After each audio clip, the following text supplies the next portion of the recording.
Hello दोस्तों, क्या आप जानते हैं दुनिया का सबसे बड़ा पाप क्या है? हाँ दोस्तों, आपने स्क्रीन पर बिल्कुल सही पढ़ा, निंदा करना। तो दोस्तों, इस कहानी के माध्यम से आप समझेंगे कि हमारी लाइफ में किसी की निंदा करना कितना बड़ा पाप हो सकता है। तो चलिए कहानी शुरू करते हैं। एक राजा ब्राह्मणों को लंगर में भोजन करा रहा था। तब पंक्ति के अंत में बैठे एक ब्राह्मण को भोजन परोसते समय एक चील अपने पंजे में एक मुर्दा सांप लेकर राजा के ऊपर से गुजरी और उस मुर्दा सांप के मुख से कुछ बूंदे जहर के खाने में गिर गई। किसी को कुछ पता नहीं चला। फलस्वरूप वह ब्राह्मण जहरीला खाना खाते ही मर गया। अब जब राजा को सच का पता चला तो ब्रह्म हत्या होने से उसे बहुत दुख हुआ।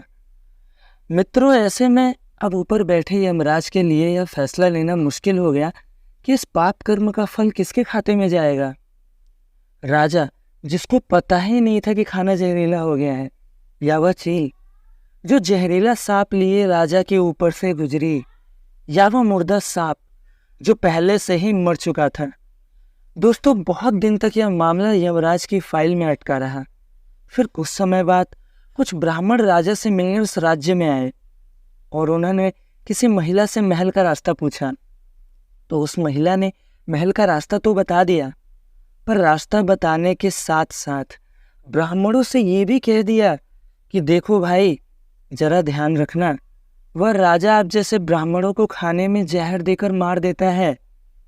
बस मित्रों, जैसे ही महिला ने ये शब्द कहे, उसी समय यमराज ने फैसला ले लिया कि ब्राह्मण की मृत्यु के पाप का फल इस महिला के खाते में जाएगा और इसे उस पाप का फल भुगतना होगा।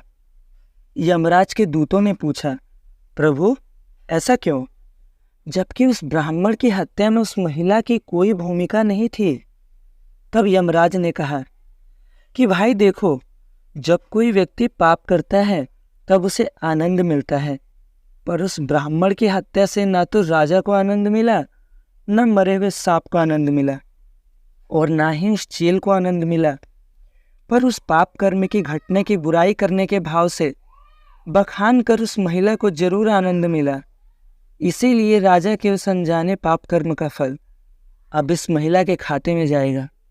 बस मित्रों, इसी घटना के तहत आज तक जब भी कोई व्यक्ति जब किसी दूसरे के पाप कर्म का बखान बुरे भाव से बुराई करता है, तब उस व्यक्ति के पापों का हिस्सा उस बुराई करने वाले के खाते में भी डाल दिया जाता है।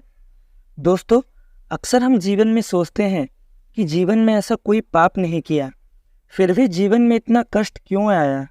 दोस्तों, ये कष्ट और कहीं से नहीं बल्कि लोगों की बुराई करने के कारण उनके पाप कर्मों से आया होता है, जिनको यमराज बुराई करते ही हमारे खाते में ट्रांसफ़र कर देते हैं। तो दोस्तों, आपने समझा कि किसी की चुगली नहीं करनी चाहिए, नहीं तो उसके पाप हमारे खाते में ट्रांसफ़र हो जाएंगे। तो दोस्तों, आई होप इस कहानी से आपने बहुत कुछ सीखा होगा जो कि आपको जीवन में आगे बढ़ने में मदद करेगा। तो दोस्तों, अगर आप ऐसे ही कहानियाँ सुनना चाहते हैं तो हमारे चैनल पर जाकर प्लेलिस्ट को चेक करना ना भूलें और हमारे चैनल को प्लीज़ सब्सक्राइब तो कीजिए। मैं कब से ही वीडियो में बोलता रहता हूँ। तो ठीक है दोस्तों, बाय, मिलते हैं अगली वीडियो में।